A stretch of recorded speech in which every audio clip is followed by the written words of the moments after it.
Let's dig into Hamilton, Toronto as we wander around to kick off our Monday morning.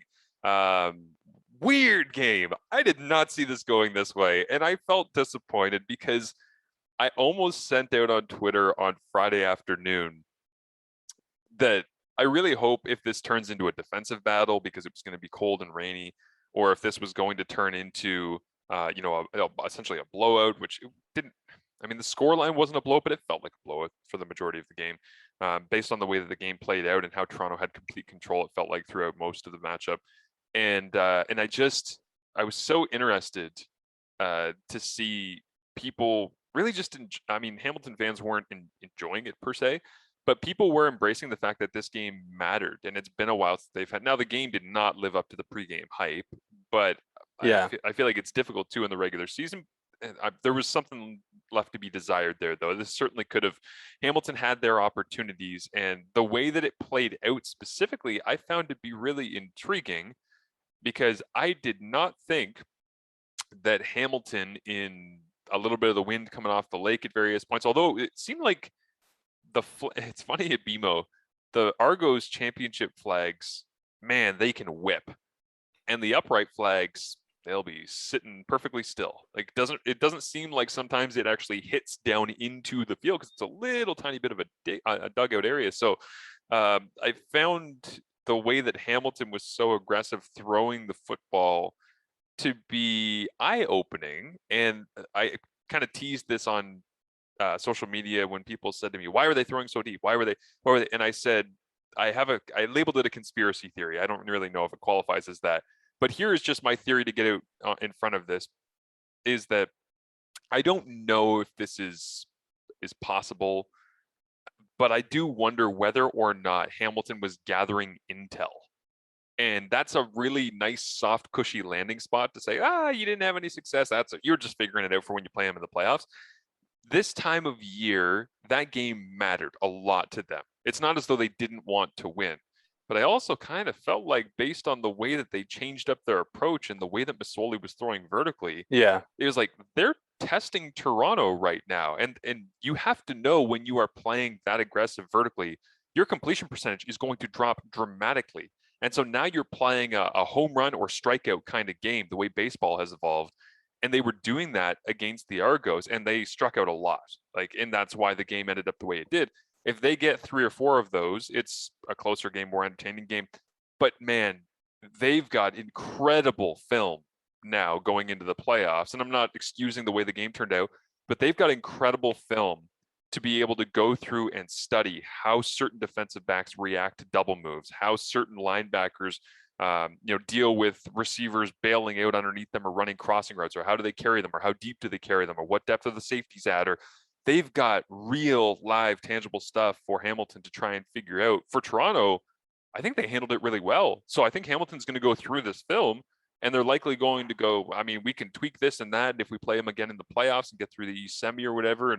But that was kind of my thought, was I wonder if Hamilton was trying to gain an understanding of some things and push the envelope a little bit in the regular season to see what can we get away with taking our risks and taking our shots down the field.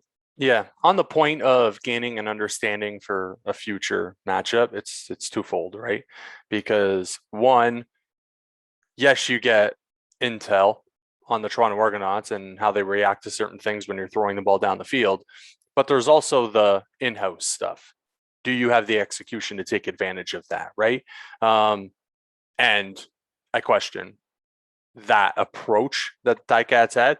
I was at my buddy's house last night to watch the Sunday Nighter, and he's a Ticats fan. And the first thing he said to me was, "The hell was with the Ticats? Why were they just throwing the ball deep every time?" I'm like, "Hey, man, I don't really get it." But moving forward for the Ticats, you're not playing your best football heading, down the stretch, because that was a big game. It felt like they were coming in, and now all of a sudden, and this is the crazy thing of the CFL. Opponents matter. Yeah, it felt like they were improving, but then you hit Toronto, and that defense is really talented. Like, their back end, there's a lot of names that you know across that back end. So I'm with you that it doesn't feel like this created positive momentum going into the final week of the regular season to play against Saskatchewan in order to win, in order to hold off Montreal as they end up getting the victory against Winnipeg, and on and on and on. But it's just, Um, I I had the same thing happen. My dad reached out to me. He was like, "What happened to the Ticats last night?" And I'm like, they didn't hit on some of their shots. Like the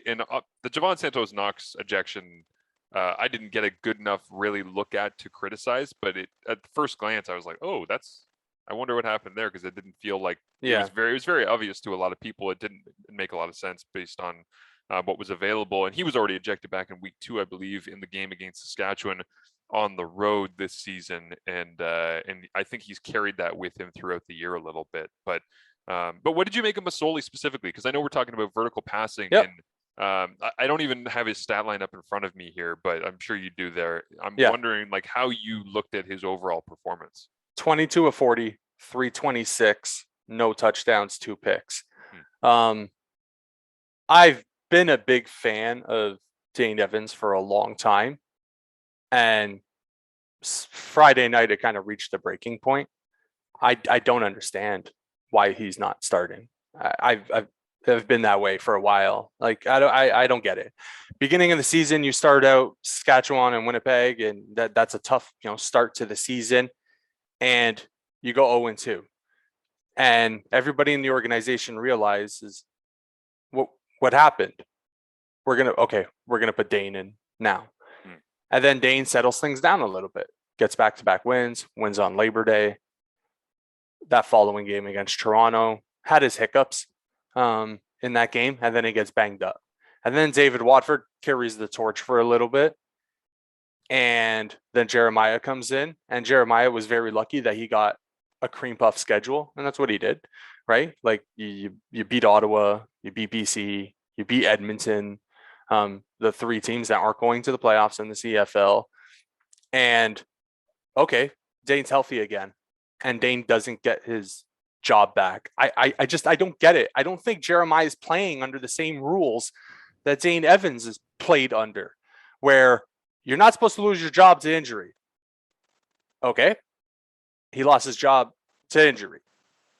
You win games and then you don't start. I don't get it. Dane Evans is the best chance right now the Ticats have of winning football games. He just is. We talk about throwing the football down the field. I don't know what's happened to Jeremiah's arm strength. It's not great. It's not fantastic, right? Especially when he's on the move, when he's on the run and he's chucking the ball up the field. I just don't see the arm strength that I saw 2019, 2018.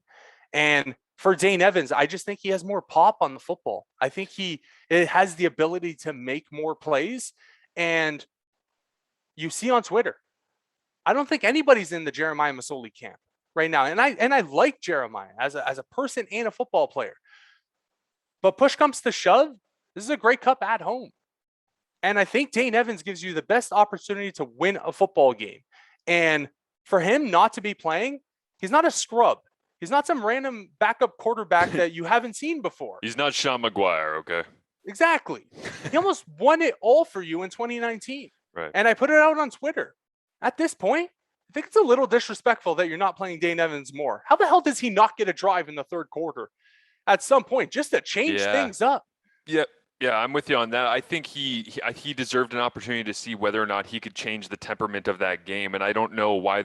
I mean, would they not make that switch because they're afraid of hurting Jeremiah's feelings? Because it's going to hurt his feelings a lot more when you pull him for a playoff game. Like if you wait that long and he ends up being unsuccessful in the first quarter. And that's, I think, my fear right now for Ticats fans is if you end up waiting too deep into this season and Well, now you have to play Dane. Because you can't play him in the playoffs if he hasn't played in a long time. And that's what I'm saying. But like, if you didn't take Jeremiah out in the second half of that game for at least a couple of drives to try and change a pace and see where you could go with it, how are you going to pull him out leading up to a game against Saskatchewan that you need to win? I mean, it takes guts, it takes balls to do that. But based on the previous decision making, I'd be very surprised if Jeremiah is not the starting quarterback. And I'm not against it. I'm exploring. They've kind of cornered themselves, and it's a difficult situation to begin with because you have 2 talented quarterbacks that are worthy of playing in the game, but only one can. And the way that you handle that quite often defines your season. Like, I mean, look at Toronto. They had probably the best combination outside of Hamilton when it came to quarterback, backup quarterback. And how did they handle it? They went McLeod Bethel Thompson to start because Arbuckle was dinged through training camp. Yep. And then when McLeod Bethel Thompson struggles, Dinwiddie says, best thing for the team, I got to go with Arbuckle. So he does. That was in week 2 against Winnipeg. Week 3, they come home, they beat Winnipeg with Arbuckle. Now, he wasn't singularly the reason why they beat Winnipeg, but he played a pretty important role that day. He manufactured offense and productivity and all the rest, and they win. Now, he ends up struggling a little bit at times and then gets essentially moved aside from McLeod Bethel Thompson after Labor Day. I mean, it was essentially Labor Day that went down. Yeah. Because Hamilton's defense is very, very good, and they made Arbuckle look very normal. And then he never gets his job back, and he gets traded to Edmonton. For Hamilton, start the season with Masoli, gets dinged. In comes Evans, looks good, gets dinged. In comes Masoli. I mean, they've both been replaced because of injury at various points this year. But now, at what point do you give Evans an opportunity to prove to you, no, I can actually lead us. Like, I can give us an opportunity to win a Grey Cup, because if it's not in the third quarter of this past game, and if it's not as a start going into this week, it's not going to be at the end of the first quarter when you have 0 points and 8 total yards in the East final. Yeah. I mean, or an East semifinal. So I do wonder how they're going to massage this going forward. And I know that Orlando's going to have a lot of questions to be answered on this going forward. I wonder if there's a proper time, because it feels like no matter when they make the switch, some people will say it's right, some people will say it's wrong, some people will say that it gave them a better chance or a worse chance to be able to win the Grey Cup or get to the Grey Cup. And the dangerous thing is, while you're toying with all of this and figuring out your most important position on your team, Montreal's charging for a home playoff date, and now Toronto's got the East locked up, and Hamilton is at risk in this final week, albeit, I mean, Montreal needs some help, but I mean, Hamilton has got to do their best not to help them, because you could end up in a year where you are hosting the Grey Cup and people have these visions, as always happens in the CFL, of, well, we can win our division and we can host after a bye week, we'll host the East or the West final, and then we'll go to the Grey Cup playing in our own stadium. And kind of very quickly it goes the other direction, where you were saying, oh, we're not necessarily like a Grey Cup caliber team, but we still have an opportunity, but now we're not going to win the division. So now we don't have the bye week and we're not playing home in these, but that's okay. We can host in the semifinal. Oh no, you know what? We're third. We got to go on the road in the playoffs. And now it's like, unless you play in the Grey Cup and you have to go through 2 road games in your division, you're not playing a home game at all. The rest of, like, this might be the last Ticats home game this upcoming week, which is crazy to think about based on what we thought they'd be coming into the season. Yeah, it's completely fallen apart, and it's fallen apart fast. And now, Hamilton's staring down the barrel, and a home playoff date, at least a home East final, is now gone, and an East semifinal might be gone as well if you don't figure this out. Right. In terms of the quarterback situation, you mentioned how Jeremiah would feel about getting replaced by Dane Evans at this point in the season, because it means essentially your time as Ticats quarterback is gone for the rest of this season, right? And I think moving forward, I don't see how the Ticats move forward with Dane Evans and Jeremiah Masoli both a member of this team. I simply don't. I don't know where it was on the objective list for the Ticats for the 2021 season. I'm not saying it was 1, I'm not saying it was 5, but somewhere down the objective list for the Ticats this year, I feel like they penciled in, give Jeremiah his swan song season. And I think that's irresponsible. I really do. Because at the end of the day, you have to win football games. And look at Jeremiah and look at his record. He lost to Toronto every single time he played them. He lost to Montreal, when he played them. Dane Evans beat Montreal. He beat Toronto. If not for a Michael Damagala, missed extra point. And again, I know Dane Evans at that point in the game wasn't in there because he was injured. Maybe that's a different story. And I don't get it. Like, I don't get it. And I see the confusion on Twitter for Ticats fans. They don't get it either. 2019, he got you to a Grey Cup. I like Jeremiah, and yes, Dane Evans played on a fantastic team in 2019, and Jeremiah never had that opportunity to close out a very good start to the year. But Dane Evans did something that Jeremiah has never been able to do, and that was win playoff games and get to a Grey Cup. I look at this and think, how's he not playing? I put the tweet out that I think it's a little bit disrespectful about the Ticats not playing Dane Evans because he's not some scrub backup quarterback. And the tweet gets liked by both of Dane Evans's parents. And I would assume that they're confused as all hell. Like, Dane looked to be the future of this organization in 2019. I still think he is. Okay, like, yeah, but right now the other guy's not getting it done. right. The And future is now.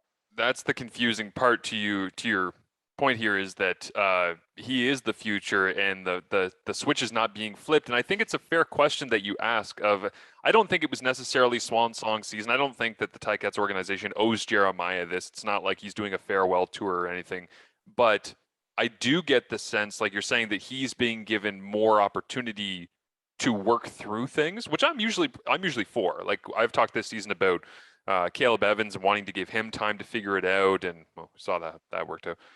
But I usually like to see quarterbacks given time to work through the difficulties, because it takes time to learn and understand these things. Jeremiah's gone through that. He's gone through, man, half a decade of that in the CFL.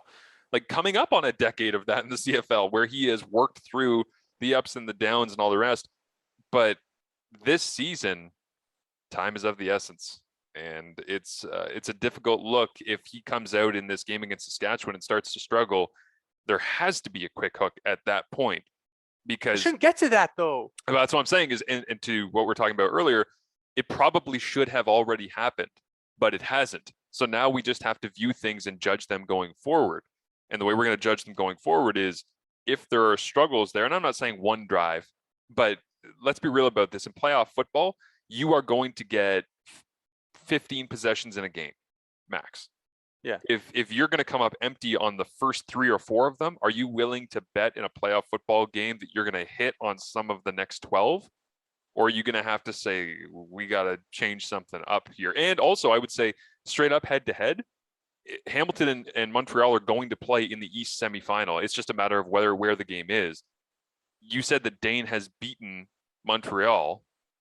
I mean, that would make sense to me, that he should be getting primed to get ready for the playoffs, where he's beaten Montreal and he's beaten Toronto. And in order to get back to the Grey Cup in Hamilton, who do you got to beat? You got to beat Montreal. You got to beat Toronto. So it all makes a lot of sense to me. I just wanted to throw this out there as well, Kyle, in terms of the actual vertical passing stuff that we talked about. Before we do talk a little bit about Toronto, because I would like to give them some credit and discuss kind of where they're at. I threw out the number over the weekend online that Jeremiah has thrown the ball 25 yards or deeper on 13.1% of his pass attempts throughout the year. And in the first quarter, 62% of his pass attempts were 25 yards or deeper. His average depth of target for the season is 11.1 yards. In this game, it was 16.3. That's a massive difference when it comes to depth of target statistics, to be 5.2 yards on average deeper. And this is the fun thing that because as I'm putting together the game chart, I'm going through this, I'm going, oh my God. So his average is 11.1 on the season. In this game, okay, not just the first quarter, in week 15 against the Toronto Argonauts, here are the depth of throws for Jeremiah that were beyond 10 yards. And listen to how many of these there are, and listen to how deep they get, because it's wild. 10 yards, 12 yards, 12 yards, 14, 15, 16, 17, 17, 18, 19, 20, 24, 25, 30, 36, 39, 40, 41, 42, 44, 50, and 52. What is that? Yeah, because it worked so good, so well for Jason Moss in Edmonton that he lost his job because of it. It's just it was wild to watch. And again, I also want to throw out there this, because I feel like a lot of the time we just go, he threw it deep. What's wrong with him? What's wrong with Condell? It might have been progressions. Like, Toronto might have been forcing their hand. I haven't taken the time to go through and watch the film close enough to whether or not Toronto was just opening the door and saying, we're going to take away all these underneaths and these crossers, and we're going to give you the home run shots because we don't have faith that you can hit those. Maybe that was Chris Jones' strategy. Maybe he opened the door, and that's why they gave all those deep throws. Yeah. Yeah, go ahead. No, I was just going to say, going back and looking at the game, I don't want to throw this all on Jeremiah, but a large part is on Jeremiah. The lack of production, especially in the first half in games this year, has been eye-opening, right? For as well as the final score went in that game against Ottawa at Tim Hortons Field, where it was a 32-3, the final. At halftime, what they have? 8 points. Yeah. 8 points. Go biggest game of the season. Toronto, they don't score in the first half. Like that, you can't win football games like that, where you just, for 3 quarters essentially, because let's be honest, like all of his production came in garbage time. Yeah. Right, where Toronto is essentially just sitting back playing prevent defense, and you pick them apart, and then you put up over 300 yards passing. Right. But the completion percentage, like you said, is not great when you're pushing the ball that far down the field. And maybe it wasn't, the best course of action for the Ticats, and maybe Tommy Condell will revisit that in a potential East final against Toronto, regardless of who the quarterback is. I think. And, going back to my original point about this is not all on Jeremiah. The receivers have to do a better job. You can't have as many drops as the Ticats had in the first half, right? Like that does mess with the rhythm of a quarterback when, there is a play there and he puts the ball in a good spot and then the ball just flat out dropped. Yeah. You can't do that. Now, as for the road forward, I mentioned it earlier. If you're going to make a switch, it has to be this week.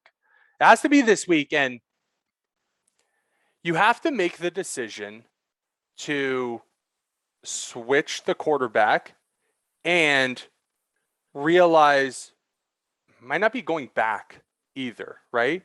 Whether it's... If you switch, I don't think you can go back. That's the difficult thing, is they've had to wait in their minds to say, is this really the right move? Because this feels finalistic. When we decide to move it, we have to go forward with it, and that's why I feel like they've waited, because they're not sure that this is cut and dry, the right thing, perfect. Let's go and get it right now and make this. But again, that's the foresight that you pay coaches and general managers for, is to say, you know what, this is a difficult decision, but it's for the best interest of our team. And I don't have the right answer on it. I know that that's, from the outside looking in, that's the spot that they are in right now. But look at what we're asking ourselves, right? That if you make the choice to switch the quarterback, you can't go back, right?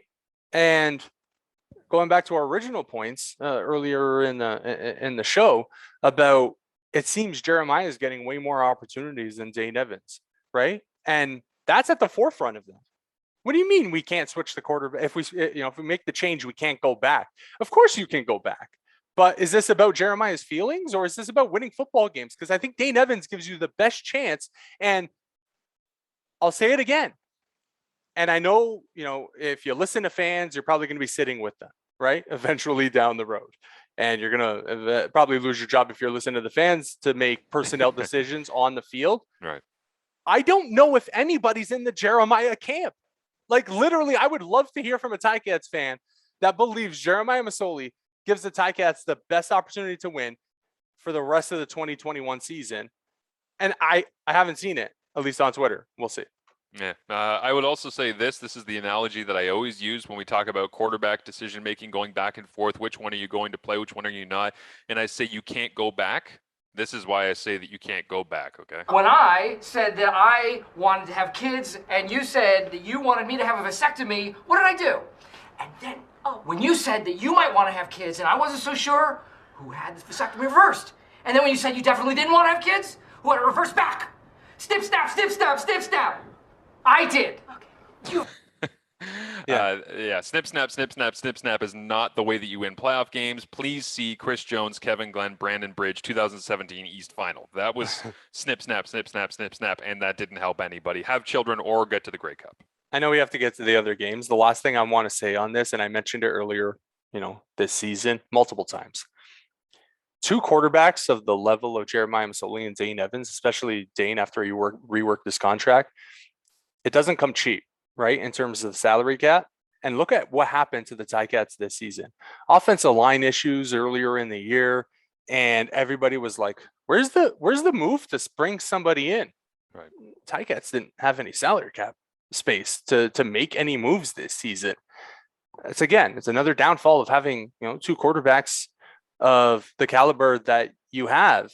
But that comes at a cost. And now we're seeing it down the stretch of the season where even the 2 guys that you have in-house, one of them is getting playing time, and he hasn't beat a playoff team this year. Right. Jeremiah Masoli hasn't beat a playoff team this year. All of his wins have come against Ottawa, Edmonton, BC. Even the Calgary game, David Watford beat them. Do you remember the 64-14 beatdown that the Ticats gave the Toronto Argonauts in 2019? It was like week 3 or 4, something like that. And the Ticats, I think Simone had a pick 6. Yeah, I think it tied a franchise high for points, or it was close to it, or something like that. I might have been 1 point shy of a points record for the Ticats, but that's the last time Jeremiah beat Toronto. And obviously a large chunk of that is because of injury, because of the ACL, and he doesn't play them for the rest of the year. And then 2020 they don't play, and then 2021 he doesn't play against them a couple of times. And but now he's gone 0-2 in the last 2. So it's, again, going into the East Final, if you're playing in Toronto, would you feel comfortable with that, knowing that it's been that long since he's beaten that team? Again, a lot of missing pieces, a lot of different pieces. But the last thing I want to mention, because I don't just want this to be about questioning the Tiger Cats. Congratulations, Toronto. For real. And this is pretty amazing, because John Perlberg, the fantastic stats man from the CFL and TSN, he sent out a note before this game on all things Toronto Argonauts turnaround. And this is pretty amazing. Righting the ship, Toronto's last 3 seasons. 2018-19, their combined record was 8-28 in Toronto. 8-28. Now they're 8-4 this season. Against the East Division, they have as many wins this year as they did in 2018 and 2019 combined. They were 5-11 in 2018-2019. They're 5-2 this year. Games decided by 3 points or less. They were 4-7 in those previous 2 years. They're 6-0 this year. 6-0 this year. Home record. They had a losing record in those 2 seasons previously. They were 7-11. This year they're 5-0. When they were leading after the third quarter, those previous 2 years, they were 3-5. They had a losing record when they were leading after the third quarter. This year, 4-0. So you're seeing a team that is winning games at home. And again, all of this, there's a lot of context that's needed to be applied to this, because the ability for Toronto to go into Hamilton and get that victory, the ability of Boris Bede. I mean, there's another stat here: most game-winning drives in the fourth quarter or overtime for the Argos since 1945 that John Perlberg has. McLeod Bethel-Thompson is tied with Doug Flutie for 7. He has 4 of them this year. How much of that is the fact that your kicker can hit bombs from 55 yards out? He gives you the opportunity at any point when you need a field goal. Hey, give me across midfield. Bang, we win. And that's a pretty amazing thing to have, and it's very valuable going into the playoffs, where you might need some pressure clutch kicks down the stretch. But Toronto, this is the biggest thing for all of me. Amongst all these numbers and all the reasoning and all the celebration by Argos fans, that I'm impressed by them is, if you would have told me at the end of 2019 that the Toronto Argonauts would go 3-1 against the Hamilton Tiger Cats under any circumstances, Watford in, Masoli out, Dane Evans gets dinged middle of a game, playing home, playing away, raining, I don't care. Toronto went 3-1 against Hamilton in 2021. And coming out of 2019, I never would have seen that coming. Yeah. And, you know, when I went on Ben Grant's podcast last week to talk about this game, by the way, you know, the Ticats performance on Friday night didn't come as a surprise to me. On CFperspective.com, when I did my game picks, I took the Argos just because the Argos were at home. They had a stellar home record, and they still do. And I said on Ben Grant's podcast, you know, I think it's interesting when you look at the quarterback situation in Toronto that I thought, because McLeod Bethel-Thompson had played so well after he replaced his replacement to start the season, because obviously Nick Arbuckle took over from him early in the season. Toronto gets that crazy week 1 win, and then McLeod Bethel-Thompson comes back to earth. And then Nick Arbuckle, you know, gets replaced, and now McLeod Bethel-Thompson is hitting a stretch where he's playing good football. I didn't think Nick Arbuckle was ever going to get a starting job back, just because I think he gave the Argos a different dimension than Nick Arbuckle. And then Arbuckle gets traded. And I think that sent a message to McLeod Bethel-Thompson that said, you're the guy. This team's only going to go as far as you take us. And we're going to live through whatever downfalls you have as a quarterback. And, you know, I said it on the podcast. I said, he's a gunslinger. And sometimes that, you know, goes badly very fast in a game. And he goes, you know, to Ottawa, throws 3 interceptions. But at the end of the game, He rose to the occasion and he got the Argos that win. And he comes out against Hamilton and he played well. That's huge when you send a message to the starting quarterback that says, okay, you're our guy. Yeah. And I think the Ticats have the ability to do the same thing now, Yeah. where they say Dane Evans is our starting quarterback from here on out. Yep, And no that's the doubt. way it's going to be. Let's move on to some of the other games. I know we spent a lot of time on that one, but it really was the marquee game of the weekend, not just because we happen to live in Hamilton and we know a lot about the Hamilton-Toronto matchup and the history and all the rest in the last couple of years, but it was great. It was great theater. I wish it would have delivered a better game, but it was a fun one. So the nightcap on Friday night was Calgary in BC. The Stampeders clinch a playoff berth for the 16th straight season. They beat the Lions 33-23, and with the win, the Stampeders eliminate the Lions from playoff contention. Back-to-back years now, they've had Michael Riley, and they have not made the playoffs in the West Division, which is, man, that's got to hurt when you're paying that amount of money for a quarterback, and then you're not able to end up getting into at least the playoffs. But Bo threw for 264 and 3 touchdowns, one of them to Reggie Begelton, 119 yards for Reggie Begelton, his season debut. The very first throw of the game went to Reggie Begelton over the middle. I'm like, oh, okay, very interesting. But Riley finishes the game with 340 passing yards and a touchdown. But just disappointing for BC. I mean, this is in every way, shape, and form. This is a season of missed opportunities for them because you cash in on Lucky Whitehead in a way that nobody saw coming. Even myself, I thought he was good. I thought he had potential. I didn't think he was going to become what he did. And he gets injured, and then you lose those games to Winnipeg and Saskatchewan, and then you're close to beating Toronto down the stretch. But I covered the BC Lions in weeks 13 and 14 when they were playing in Toronto and in Hamilton. I was calling those games for the CFL and TSN. And when I talked to Rick Campbell, and this is going to stick with me all offseason, I talked to Rick Campbell going into week 13, head coach of the Lions, and he said, you know, we've had some struggles. We've lost some games we probably shouldn't have. We're on a bad stretch of games here, but everything that we need is in front of us, because if we're going to get the crossover, we're going to have to do it through Hamilton, Toronto. If we're going to end up being in the West Division, we're going to have to catch the Calgary Stampeders. And he said these next 3 games are huge for us.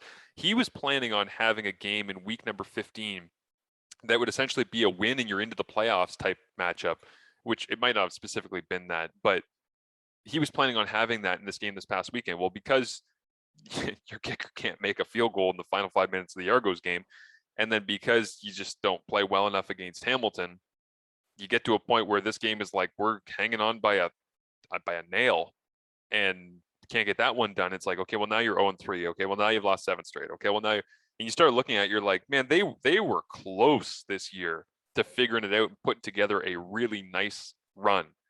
And at every single opportunity where they could have put together a successful run, it went sideways. Yeah. That's the crazy thing to me is they weren't that far off, but every single chance they had to capitalize on these opportunities, every single one of them, it didn't happen. And that's amazing. And I don't know if that speaks to the organizational culture or something they have to change or what, but that's you don't often see that. Usually it's like, well, they get some, they lose some, they win. No, this was everything's in front of you, and every single time it's a letdown. To be honest, I don't think they're that good. I think it was a mirage earlier in the season. They got back-to-back wins over Ottawa and things were looking up. They only have 1 win against a West opponent. That was crazy. This year. So where did you get that stat from? I'm looking at the schedule right now. Okay. They only have 1 win. They beat Calgary. So I saw 15-9 when Calgary's offense looked absolutely atrocious earlier in the season. When I was watching that game, TSN put a lower bar, like one of those, not one of those like splashy stat graphics, just the one that's like above the score bug. And it just said Lions, and I forget what the exact number was, but it was something like 2-18 against West Division opponents since 2018 or something like that. And I actually did the like cartoon, like rub the eyes and go, no, that is what that says. Oh my God. I get, because in my mind, I just hadn't computed that was their reality. And so, yeah, it's funny that you bring that stat up because I saw that extrapolated by the CFL and TSN and put up on the screen. And it's not normal for them to just throw in a stat like that at the bottom, almost like it was a scroll. And so when they did, I kind of caught my attention, and then I went, oh my goodness. And that just speaks to, again, a couple of years where they're not getting it done the way that they would like. Yeah, and offensively, they have the playmakers. I believe they have the quarterback. It just didn't come together at any point. And it's weird though, right? Because Riley, Burnham, Whitehead, they got better pass protection this year. Their defense was awful. Their pass defense. So their pass Yes. rush can't get home. But I mean, the reason that Rick Campbell gave me for that was that they had invested in people they believe will be very good for them down the line. But their linebacker play, I think, is exceptional. And their back end, the start of the year, they played the football in the air really, really well. They were ball hawks. Everybody in the secondary had an interception by like week 6. So I struggle with the idea their defense was bad because 2 of the 3 levels I have a lot of respect for. But like, if you're talking about the 6 groups, okay, taking out special teams for a second, if you go like backfield, receivers, offensive line, like those 3 groups, not awful. Yeah. And when you go defensive line, linebackers, defensive backs, defensive line might not be fantastic. Boom Guacham is fun, but I think their linebackers are above average and their defensive backs play the ball relatively well in the air. And that's when it's like, oh, okay, weird. Like, how are they losing all of these games? Like, how are they so high in net offense and not cashing in? That's the conundrum for me. Yeah, and I'm going to track back a little bit here to tie in the Ticats as well. But they've given up 30 points. And this year, if you give up 30 points, you're not winning the game. You're 9 times out of 10, you're not winning. We've seen production in the CFL. The scoring is down. If you're able to score 28 points, you're probably winning the football game.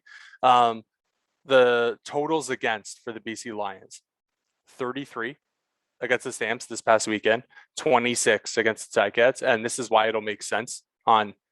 Wow, the Ticats aren't as good as we think, right? In terms of their offense, 26 against the Ticats, 31 against the Argos, 45 against the Bombers, 39 against the Calgary Stampeders, 30 against the Bombers, 31 against the Rough Riders.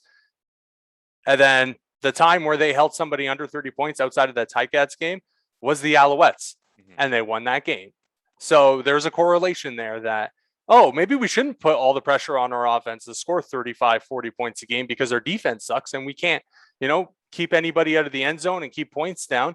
And that's the situation that you find yourself in. And if you're Rick Campbell, maybe his feeling of going back to the drawing board in terms of, the 2022 season, and he needs to have a hard look at that defense and think we're not as good as we thought we were coming into the season.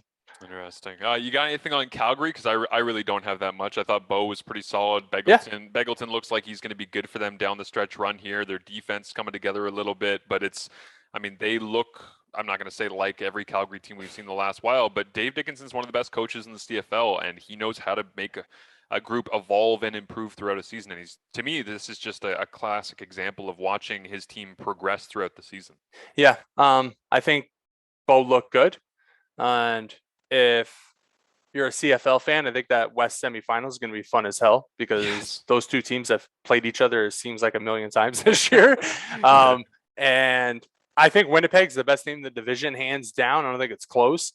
But that West semi is going to be fun. And if you're the Riders, and we'll get into their game, whatever positive that your team had offensively this past weekend, I think you're going to need another one of those performances against Calgary because it looks like their offense is getting better at the right time. I'll just say this. Every playoff game at this point looks stupid fun. Like, I'm going through every single, whether it's in the East, like if Montreal's hosting Hamilton, that's going to be bonkers in Montreal based on what it was like when they hosted a playoff game in 2019. If Hamilton hosts, the emotion there of wanting to be able to go to BMO for the East Final is going to be incredible. Saskatchewan being able to host Calgary, like the rivalry there, the onside kicks this year, the close games, the Cody Fajardo 50-50 ball game, the Bo Levi being the villain to every Riders fan in this country and beyond. Like, it's all of that stuff is great, and that's not even talking about potential Grey Cup matchups, which is down the road a couple of weeks. But the first 2 rounds of the playoffs of the 3 are they're going to be incredible. There's going to be great games. I have confidence they're going to deliver really good games. So Montreal, in the Saturday afternoon game this past week.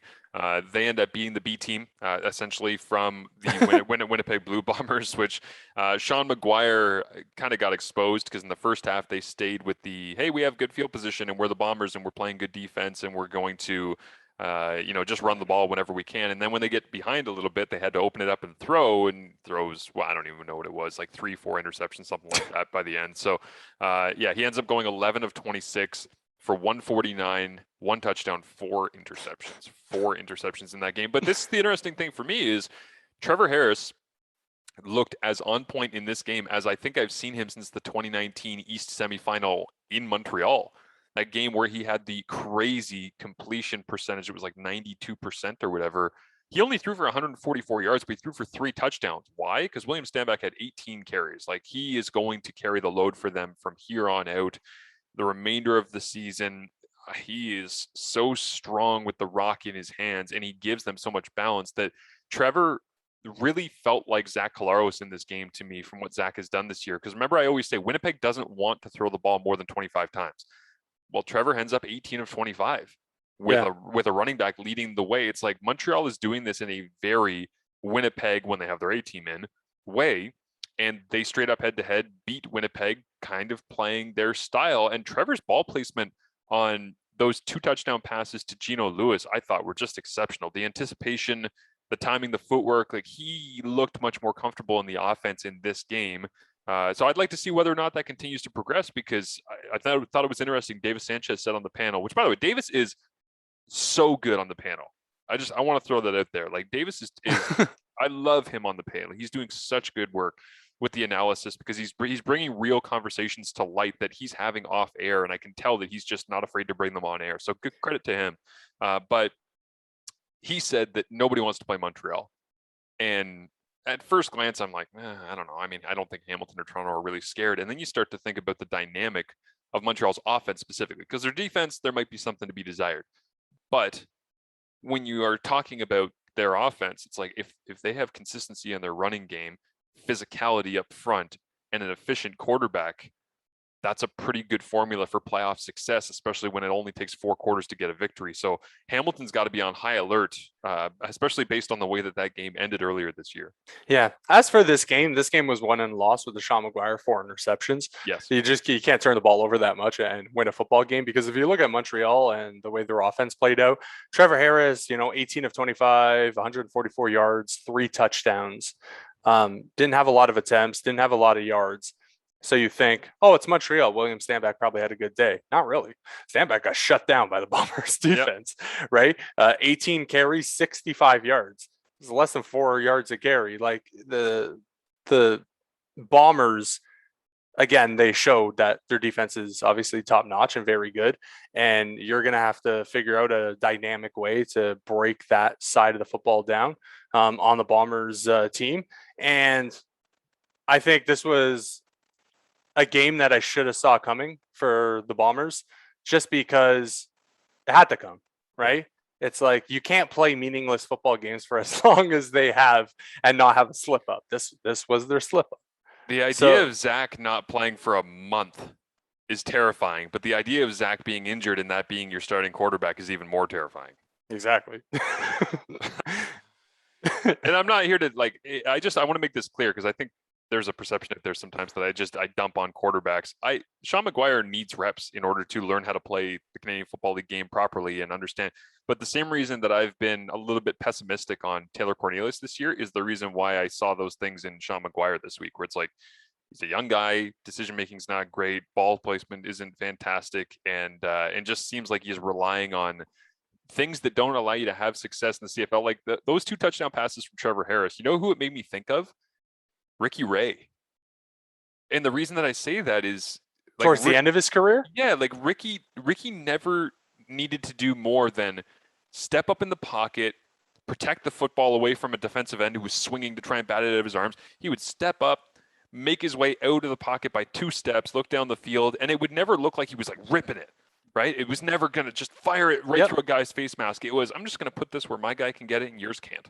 And it was always just so relaxed and methodical, and it bang, and oh, there we go, touchdown.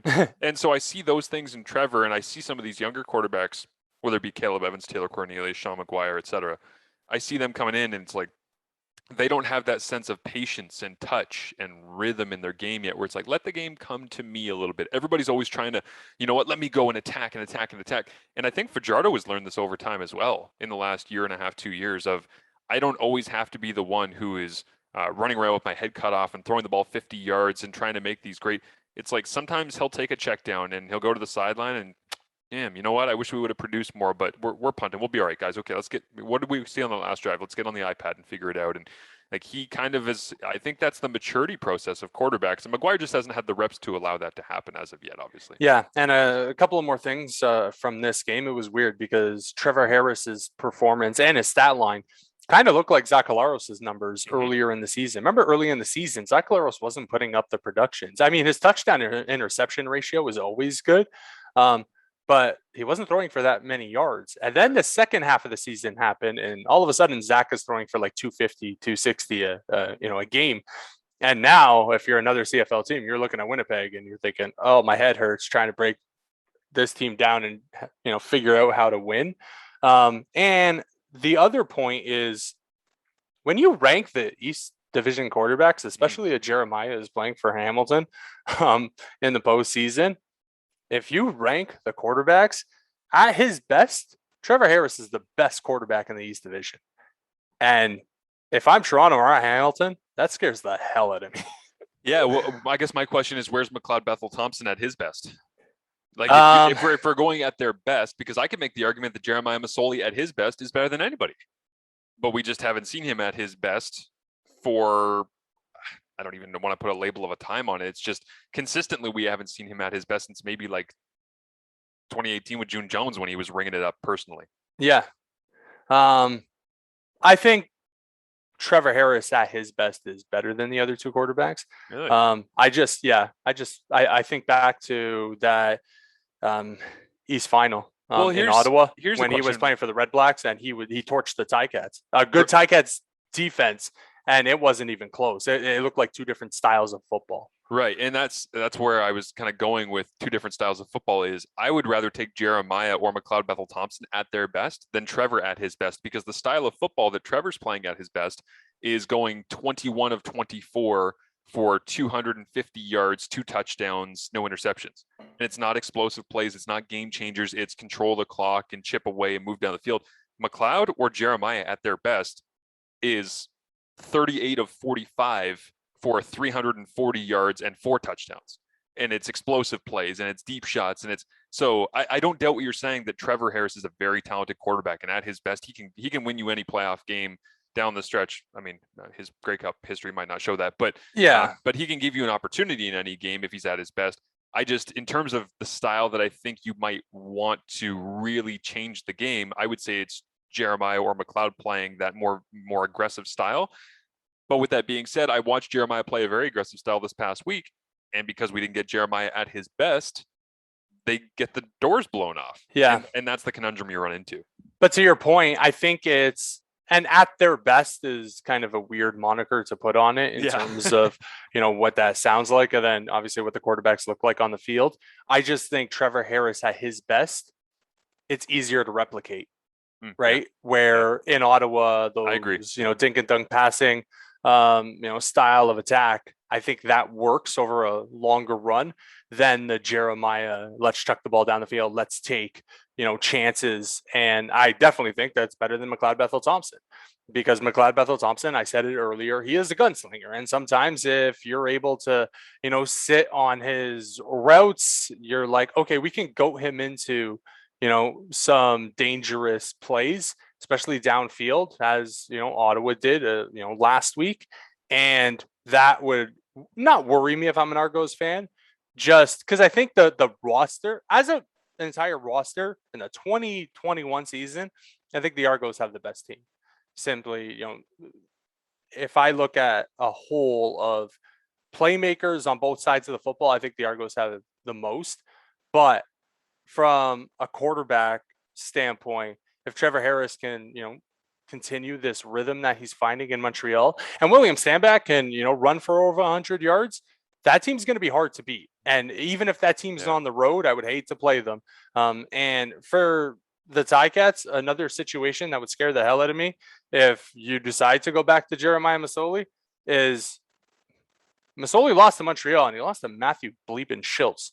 That would scare me if I'm Hamilton. That now you have to go against quarterback that had when he was in Ottawa, he got the better of you in the postseason. I get it in Edmonton. Yeah. The Ticats got the better of, Man, no, what was the wackest thing of the entire weekend was seeing the number of people in the stands at Commonwealth for the men's soccer game on Friday night. Hell yeah. Seeing people in the stands at Commonwealth after a year that the Elks have had, it rattled me.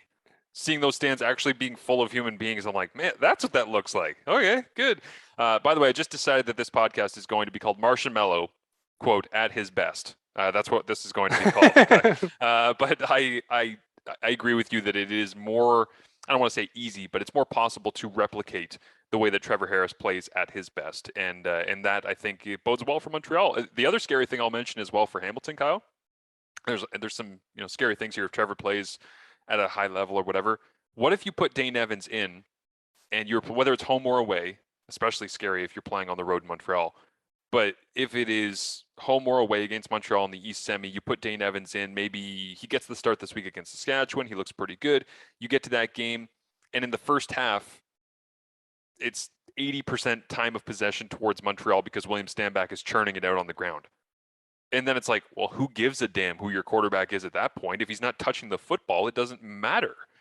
And that's the danger that Montreal gives you is they might get to a playoff game and they might have a 9-minute drive where it's like, well, if we have the football, you can't score. And now we are lowering, the opportunity to have that disparity of time of possession. And that's man, I mean, there's a lot of ways Montreal can win football games, and we say all of this, and they might go into an East Semi and get their doors blown off, or they might shock everybody and be playing in the East Final against Toronto, and Hamilton's year comes to a shocking end real quick, The Ticats have done a pretty good job this year against the run. So William Stanback scares me a little bit less in a matchup against the Ticats. But I think, and again, going back to Hamilton, I think the production of their defense directly correlates with the success of their offense. Because I've seen them fade against Toronto, fade against Montreal in the fourth quarter. Why? Their defense was on the field the entire fourth quarter because their offense just couldn't get a first down. And if you're going to do that in a playoff game, if Trevor Harris is on the other side, I worry for Hamilton in the playoffs. Crazy year. You just looking back on it and talking about the ups and downs in the East Division. It's been fun. It's been crazy and all over the place. But last one that we got for you here of the weekend: Saskatchewan, Edmonton. Saskatchewan finds a way to win, 29-24 down the stretch. This was a weird one in a lot of ways because you could feel the tension in the crowd, and they end up coming out of it and locking up that 2 spot and having the Western semifinal be in Mosaic and all the rest. But William Fletcher, I mean, he's fun for Edmonton. I think that he's got a future in this league, which you can always say about running backs at this time of year. But I would be hesitantly excited for that playoff game if I were Saskatchewan fans right now, because Calgary, for the most part, in the last couple of years, has had Cody's number, and now you're going to throw playoff pressure on top of everything else with it, and it's going to be. I talked this past week about Toronto Hamilton being great theater. Western semi on the same day as the Eastern semi. We just talked about the danger of Montreal going up against Hamilton, home or away. This one's in Saskatchewan, and there's been times this year, including Labor Day, where Cody's been playing at home, and he's been really frustrated by the way a game has unfolded, and it's gotten to him a little bit. Fireworks. This has the potential for fireworks in a Calgary-Saskatchewan matchup based on what we're seeing from these two teams down the stretch, because our analysis of Calgary was they look very good. Dave Dickinson has got them in the right place, and Reggie Begelton's coming on and on and on. For Saskatchewan, it's Duke Williams is super fun. Cody is still figuring out how to use him, and I think the offense is kind of building themselves out around what's possible with him. But they have moments where Saskatchewan looks like a fringe playoff team, and they have moments where they look like they could drive the length of the field on you for 6 straight minutes and complete 9 out of 9 passes and score touchdowns. So they're an inconsistent, interesting piece of analysis to try and figure out what the Riders are right now. Yeah, so just one thing on this matchup between Edmonton and Saskatchewan. Do you think Edmonton finally ends their losing streak against Toronto on a Tuesday night? Because now The Argos know what they're going to do, right? They're playing the East Final at home. Yes. Yeah. I have a hard time with this. I did have a funny conversation with one of my friends this past week where I said, if you thought people hated Elks football already this year, wait until they see them 3 times in 6 days. I was like, that'll really drive home the fact that, oh, this is not a very fun team to watch for most of this season. But yeah, we'll see what the rosters end up looking like when they come out, today, because the game is tomorrow, which feels weird as hell to say, but that's the reality. Edmonton is such an how they were able to not have more success. And I'm not even talking in the grand scheme of things. I'm talking like this season. Like, to go through this year with this many different people coming in and out of the lineup, and now you're finding like, oh, Jalen Tolliver, that's a nice talent. He's got some speed. He's got some route running ability. Also, I called him William Fletcher earlier. It's Walter Fletcher. I called him William Fletcher because I was thinking William Stanback still, because he lives rent free in my mind. But Shai Ross essentially has become their top Canadian, I think, in a lot of different facets, because Matthew Betts and Kwaku Boateng have not produced as much as you would like them to throughout the year. And it's like, well, that's not really good enough. And I think there's just a lot of holes that they're trying to figure out. But I do wonder whether or not we see Arbuckle, because this to me is the real interesting question for the last 2 games of the year for Edmonton is, do you withhold Arbuckle and then sell people in the offseason for season tickets, etc., of, hey, he's got potential, you haven't seen it yet, but we think this guy's great?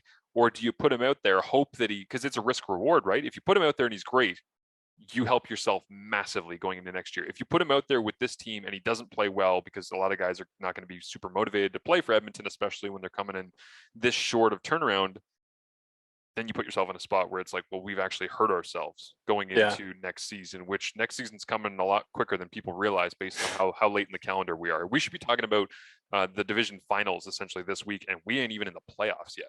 Yeah. It's interesting that you bring up the outlook for Edmonton, because I think you have to revisit everything in the organization, to Brock Sunderland as general manager, to Jamie Elizondo as head coach, because you did have, certain weapons on your offense and you did not use them at all this season. And now you're trying to figure out what you're going to do moving forward in terms of your quarterback situation. I think Taylor Cornelius has gotten a lot better towards the end of the season. I just want to see when the pressure's on and what he is, because he hasn't had pressure on him at all this season, because Edmonton's been out of it seems like for 2 months. And if you're going to sign up season ticket holders with Nick Arbuckle, and we can go back and discuss, was anybody in the CFL more damaged by the pandemic and the missed season than Nick Arbuckle? Because before the pandemic, it was like, ooh, Nick Arbuckle, he's kind of an unknown, but he has shown, so much promise in Calgary. Goes to Ottawa, never plays for them. Goes to Toronto, loses the starting job, gets traded. And now in Edmonton, they're asking themselves the question, do we play him late in the season to see what he has? And what happens if he plays and doesn't show anything? Does he get moved again? No. Because if you're Brock Sunderland, Jamie Elizondo, they already signed him to a contract, though. I understand that, but let's be honest, contracts in the CFL don't mean squat, right? And if you're those two, and Sunderland and Elizondo, you're looking around and thinking, man, this was our throwaway season. Next season, the pressure's on. And if we're bad again, we're both going to get fired. It's a very quick turnaround. You're both going to get fired if the Elks come out in the 2022 season and they're 2-10 for 12 weeks. You're done. You're probably getting fired. I don't think they get to 2-10 if they're looking like that to start the year season. It's like a month, and it's like, yeah, we're done. So, those two need to have a hard look on if the answers are in house, and if they're not, it's time to go to America and search, certain colleges and negotiation lists, and potentially bring somebody else in, because it hasn't worked this season, not even close. I'll say this about Taylor Cornelius. You mentioned just in passing there that he has gotten better. I agree. Like I do. I've seen a little bit of it here, and I think we've overblown, specifically on the television side, his progression, because we want it for Edmonton, for that fan base, is to say, hey, look, here's your ray of shining light. I don't think he's going to be the starting quarterback. I think Arbuckle is going to come in and do a very nice job there next year. Hell, maybe even for the last 2 weeks. We'll see. But at the same time, I look at it and think, yeah, you know what? He has shown some evolution. It hasn't been forced. It hasn't been rushed. It hasn't been week to week where we're going, wow, he's great. I've seen little bits of positives. I've seen improved pocket movement, knowing when to use his pocket movement, knowing where to spot the football. But I do have to say this, the end of this game, you are down 5 points. Why did you throw a ball sidearm fading away dangerously into the middle of the field as if you had tickets to a Dead and Company show that you had to get to? What was that? Because he has the freedom to play like that because Edmonton have been so bad. Like I said, the pressure hasn't been on him at all this season. Right. To get the job done in a crunch moment and get a big win for the organization. We've talked a lot about him being an Oklahoma State quarterback, and I said I just don't trust Oklahoma State quarterbacks because the way that Mike Gundy trains those people's brains is throw 6 interceptions, that's fine, we'll throw 7 touchdowns. And it's like, that's fun, and it's why the Big 12 is kind of crazy. I watched TCU Oklahoma State, by the way, Saturday night. What a beatdown. But Oklahoma State, that is the mentality of their quarterbacks. You go back through basically the whole time that Gundy's been there, is that that's what he wants from his quarterbacks, is tall, strong guys who can throw it a quarter mile and throw it through a brick wall. And they have this mentality that they can get away with a lot. Oh. That's not how professional football is played. Like, you can get away with that in the Big 12. You can throw those 6 interceptions, throw 7 touchdowns. I guarantee in the CFL, you throw 4 touchdowns, you're not just throwing 5 touchdowns or throw 4 interceptions. You're not throwing 5 touchdowns. You're getting pulled. Like, you're done. And I think he's got a lot of learning to do on the understanding of when and where to be dangerous with the football. Because again, we've talked in this episode about Zach Collaros, 25 pass attempts, high efficiency, take your shots when you need to, second down. Same thing with Trevor Harris, 25 pass attempts, high completion percentage, know when you got to take your shots, make the most of your opportunities in the score zone with those throws to Geno Lewis for 2 touchdowns. You don't have to always make the crazy play. And to me, Cornelius on that one, he just seemed very disinterested. The way that ball came off his hand was like, I don't think we can actually do this. I'm just gonna take a shot and see what the hell happens. It's like, that's not what you want to see from somebody who's trying to lay down in-game film for coaching staffs to review in the offseason. Yeah, and for me, Taylor Cornelius is very similar to Mason Rudolph, and I know it's an easy comparison, but he is the Mason Rudolph of the CFL, right? And again, tying back the Mason Rudolph thing to Taylor Cornelius is like, Mason Rudolph plays against the Pittsburgh Steelers. By the way, played for the Pittsburgh Steelers because Big Ben got COVID, and their idea to win the football game was, oh, we have the backup quarterback in, let's throw the ball 50 times in a 16-16 game against the Detroit Lions. I'm like, Mike Tomlin, what are you doing? You like trying to just move on and take the high pay coaching job in college football? Because this is not the approach that I would, put with the Pittsburgh Steelers. But as for, Cornelius and what he can do moving forward, I think he has shown something, like I said, in the second half of the season. Can he beat out Nick Arbuckle for a starting job in training camp? I don't know if he can. So I think next year he's going to probably be a backup quarterback as well, but only time will tell. Now, as for the team that won the game, Saskatchewan Roughriders, I think that was the performance that they needed, where they showed some offensive punch. And again, it was against inferior opponent in Edmonton. But I thought Cody Fajardo played well, and that was his best game in a while. Yeah. As for their ability or inability to run the football, it continues, and it's weird because I don't know how they fix it now. I feel like the enticing nature of having Duke Williams on your roster has put them in a spot where they're like, we'd like to have William Powell going. We think he's an important piece. We'd like to be more efficient running, but if we're not, maybe Duke is the answer. Maybe he can. It's just, man, in a West Final, Winnipeg, Richie Hall, he's going to find a way to stop Duke Williams and not at least slow him down, where it's like, we are going to double team this guy and you're going to have to use somebody else to beat us. Yeah, I'm with you 100% on that. So I just saw a headline here, by the way. Sometimes you open up Twitter and you're like, well, either the headline writer or somebody else is just crazy about this, but 3 people killed, hundreds injured. So that was what drew me in, where I'm like, oh man, was there like a bombing, or was there a shooting or something terrible that's happened out there? 3 people killed and hundreds injured from scorpion stings Oh, I heard about that. during thunderstorms in Egypt. What does that mean? There's a bunch of scorpions. But why did the thunderstorms play it? Do I have to read this story to end the episode? There we go. Heavy rain and thunderstorms in the Egyptian city of Aswan have caused a deadly scorpion infestation, which has killed 3 people and injured at least 400, according to the Middle East Eye. Authorities issued temporary road and travel restrictions and ordered schools to be closed. Whoa.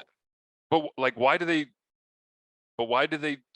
Aren't you happy to live in Canada where we don't have scorpions or weird stuff that can kill us like that? Well, I mean, the weird stuff that we have is typically pretty beautiful, though. Like, I was driving one time in Alberta and I saw a moose running across the road and it disappeared into the woods. And then I parked where the moose was because I wanted to see the moose tracks. And the snow on the side of the road on Highway 93, the Icefields Parkway in Alberta, was like 2 or 3 feet deep. And the hoof print was all the way down 3 feet in that thing. And I'm telling you, this moose was like 4 feet clear of that bank. I'm like, was that moose 7 feet tall? Because I'm doing the math on this. I'm like, that thing would crush me in a millisecond. It was the Joel Embiid of moose. but I'm like, it is beautiful though. That's a wondrous animal. So let's dive into the 3-minute warning and wrap up the show for you here today. Get ready! Get ready! Let's go. A little urgency. Here we go. Let's go. We're almost out of here. This is the 3-minute warning brought to you by... Today, it's brought to you by Ainsley McPhail. Do you know who Ainsley McPhail is, Kyle? This is kind of a traditional 3-minute warning send-off. So Ainsley McPhail works for CTV in Winnipeg, and she is, I believe, doing the weather out there. I've seen some pictures and things of her at Bombers games this year, and seems to be embracing the local fare of Bombers games and all the rest. And I saw a tweet over the weekend that made me laugh, and I wanted to bring it to everybody in this Monday morning. That was Ainsley McPhail working in Winnipeg, covering the weather, looks like working very early mornings and experiencing what Winnipeg winters are all about as we head towards a December 5th Western final there for the Blue Bombers. A big shout out to Ainsley, who came by and picked me up when my cab didn't show up this morning. Thank you, Ainsley. What's happening out on the streets now? I don't know what's happening on the streets, Terry. I actually can't see them because I'm barricaded in the parking garage right now. A few minutes later. Ainsley McPhail still hasn't made it out of the garage.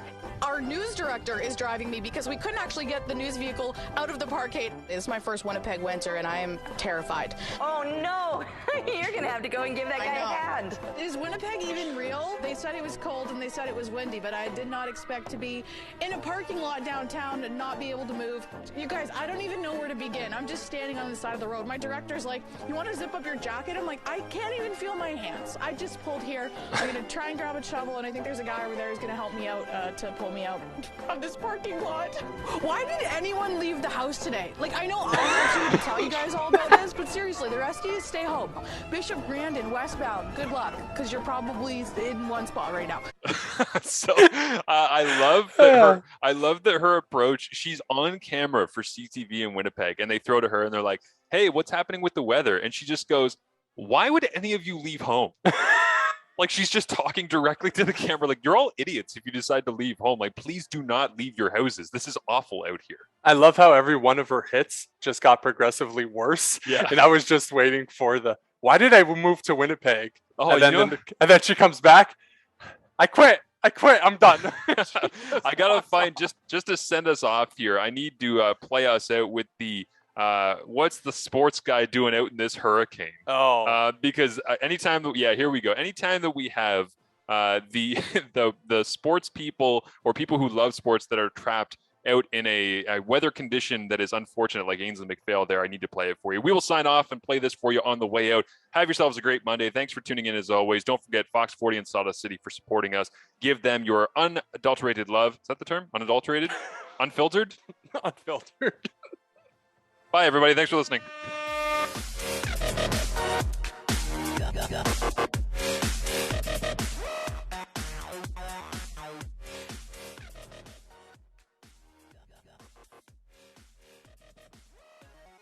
All right, Phil, listen, I love you. You're the best. I've been texting you. You're the best, and you know that. Here it comes. Well, let me ask you a question. All right, listen. When the baseball all-star game was at Marlins Park, did I ask you to go out and cover that? I was at home watching. Oh, yeah, okay, Phil. Hey, Phil, when the Heat won 3 NBA championships, did I ask you to go out and cover those games? No, you did not. Phil, when the tennis is on Key Biscayne, when the golf used to be at Doral, did I ask you to go out and cover those events? I owe you big time. Phil Ferro, what the hell is the sports guy doing out in this hurricane? We love you. Are you insane?